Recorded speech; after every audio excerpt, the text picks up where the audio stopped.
Is this a epic looking film? Absolutely. Did it 100% work for me? Absolutely not.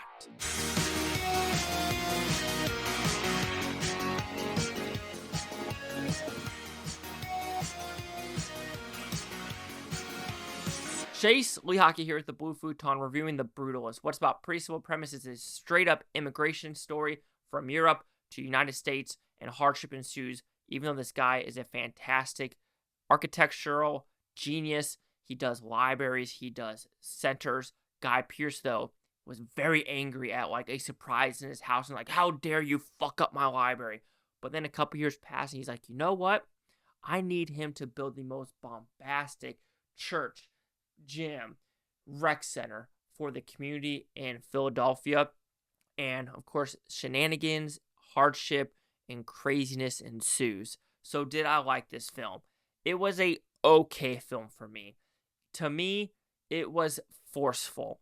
And what I mean by that is something happens in the third act with Guy Pearce in Italy that was so out of left field, so forceful to force a bad guy, trope in this movie that you're just like, really doing that just totally kind of ruins the movie for me.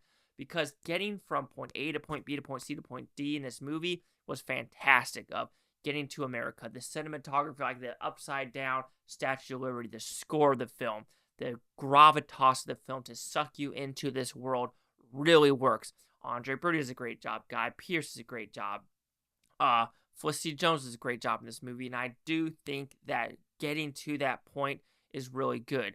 Was there weird sex scenes in the beginning, which you're just like, and that's the other thing, right? Because we want to make Andre Brody like the man that we want to pay attention to, the guy that we're supposed to feel sorry for. But then the first 10 minutes of the movie, he's cheating with his wife. And you're just like,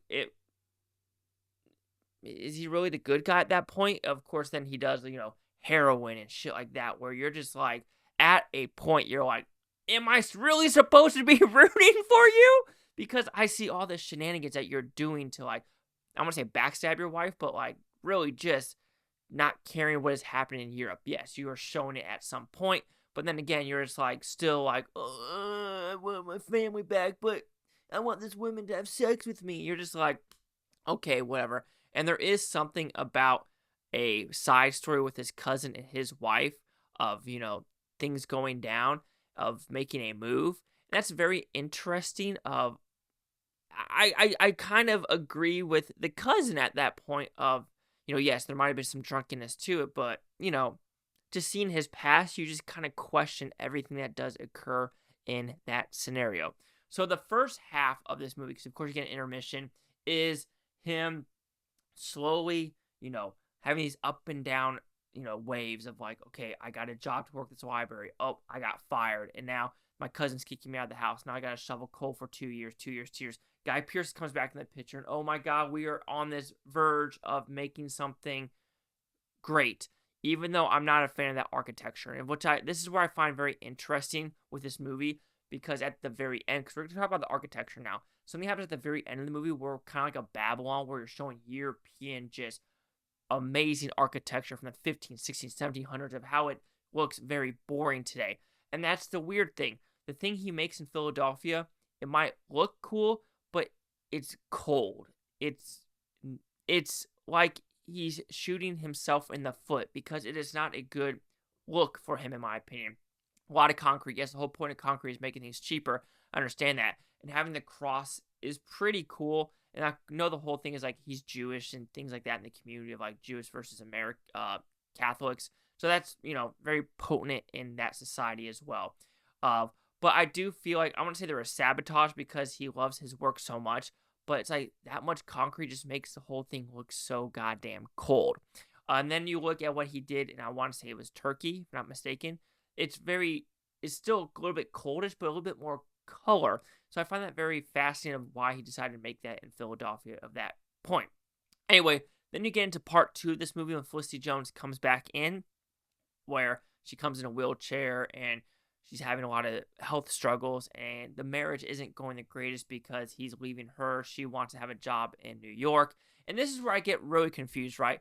Guy Pearce is willing to help the family and do things like that to gain her a job and everything like that. Yes, Guy Pearce also has a, I want to say a dark side to him, but he's very like a rich person. He wants things now, and his way, which is fine. But again, when they go to Italy, that's when the story just fucking downgrades for me, because it's the same way of Andre Brody's a womanizer and things happening to him. And what Guy Pearce does to Andre Brody, it just is a left field, what the fuck, this movie, what are we trying to do? You don't really have a bad guy in this movie because, like I said, Guy Pearce does some bad shit. Andre Brody does some bad shit. Bad shit. But it's like, we got to make this character do one more extra bad shit to justify the end scene with Felicity Jones going to Guy Pearce's house and doing that speech. And it just didn't work for me. And then, of course, something happens to Guy Pearce, and it kind of ends that act, and it goes into an epilogue of, the future of what is happening, and like, I'm going to call it anti-America, but at the same point, you're just like, it just was the second half to me was a convoluted just mess, in my opinion, of what are we trying to prove. But I still cannot say the cinematography, the look, the directing, the sound, the score is all fucking fantastic.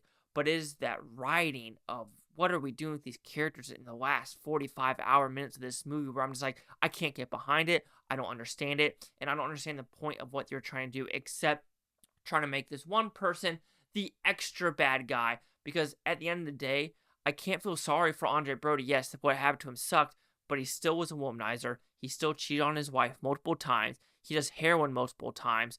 He gave his wife fucking heroin. It's things like that where it's like, I can't really vote for you, brah. What you're doing, I just can't do it for you. But overall, The Brutalist, is it an epic masterpiece? No. But it is a fascinating look of what people can do with what their heart is set out to do, especially with Brady Corbet, with the money he had and what he actually wanted to show on screen. But again, some of the things that happened the last hour just kind of put the film just on a downhill spiral for me. So The Brutalist will receive a 3.5 out of 5 with Futons, which equals at 70%. So see the critics' news scores gave this one. So you have critics a 94% with 293 of them.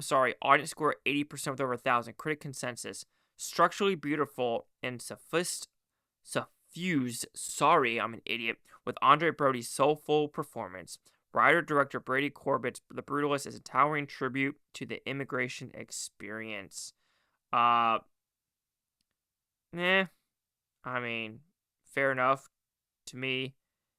Yeah, it is what it is. Just like I said, some things happen at the end where you're just like, yeah, you did that for Felicity Jones to do a huge speech at the end. 80, 94, 70. Chase Hawk here with the Blue Futon. Like, comment, subscribe. I'm running things Bluetontopia. You Blue Futonians. Take watch for a great day. I can watch this day tomorrow week from I'm here for every single freaking one of you. Peace and love.